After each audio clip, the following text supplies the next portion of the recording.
সকলোৱে আমি আমাৰ 3টা গোট প্ৰথমতে আমি 34 গৰাকী মহিলাই আমি কুকুৰা আনিলোঁ।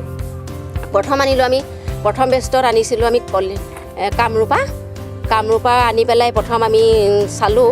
চাই পেলাই আমি উন্নত ধৰণৰ প্ৰজাতি যিহেতু আমাক ল'বলৈ কৈছিলে সেইকাৰণে আমি কামৰূপাটোৱে বাছি লৈছিলোঁ প্ৰথমতে। দানাও খুব কম খায়, গতিকে চাউল ধানো আমি ঘৰতে আমি খুৱাব পাৰোঁ। আৰু আমি চাউল ধানৰ উপৰিও আমি খুব কম পইচাৰ 200-300 টকাৰ দানা কিনিলে আমাৰ পোৱালিবোৰ সাধাৰণতে 2 মাহমান হৈ যায়।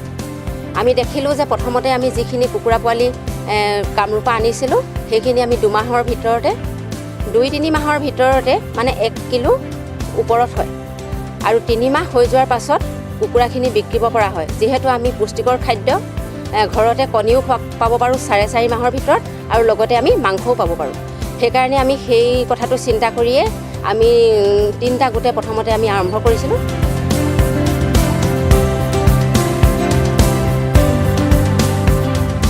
তাৰ উপৰিও আমাৰ এটা প্ৰশিক্ষণ দৰকাৰ হৈছিলে। আমাৰ সেই প্ৰশিক্ষণটো আমাৰ স্থানীয় ডাক্তৰ জগদীশ বৰ্মন ডাঙৰীয়া দেৱে আমাক দিছিলে। আমি যিহেতু আত্মসহায়ক গোটৰ সদস্যসকল দুখীয়া, সেইটো কাৰণে ভাবিলোঁ যে আমি খুব কম পইচাৰ ভিতৰতে কেনেকৈ আমি বেছি উৎপাদন কৰিব পাৰোঁ।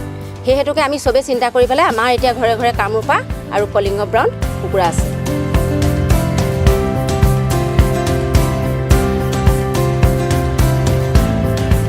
তেতিয়া আমি ভাবিছোঁ আমাৰ শিৱসাগৰতে বহুত বেকাৰী দোকান আছে। আমি সেই বেকাৰী দোকানবিলাকত আমি এখন গাড়ীৰে যিহেতু কণীবিলাক দিয়াৰ ব্যৱস্থা কৰিম বুলি ভাবিছোঁ, যেতিয়া উৎপাদনটো বেছি হৈ যাব। সেই কথা আমি চিন্তা কৰিছোঁ। আৰু যদি আমাৰ তেনেকুৱা এটা আমি লাভালাভ হয় তেতিয়াহ'লেতো আমাৰ খুব ভাল কথা হ'ব।